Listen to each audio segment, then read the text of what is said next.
Welcome to Blizzard Fire. We hope this video helps fire up your solution. In this video, I will compare GABA versus GABA-B receptors. We'll explore their distinct structures, mechanisms of action, and physiological roles. Understanding these differences is crucial for grasping how various medications affect brain function. We'll also touch upon their involvement in conditions like anxiety and epilepsy. Let's dive into the fascinating world of these vital neural components. GABA receptors are ligand-gated ion channels, meaning they open directly when GABA binds. This allows chloride ions to flow into the neuron, hyperpolarizing it and making it less likely to fire.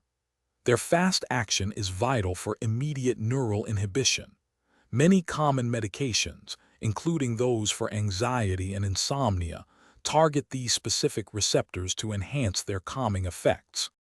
In contrast, GABA-B receptors are G-protein-coupled receptors. When activated, they initiate a cascade of intracellular events, often involving potassium channel opening or calcium channel closing. This leads to slower, yet more prolonged, inhibitory responses.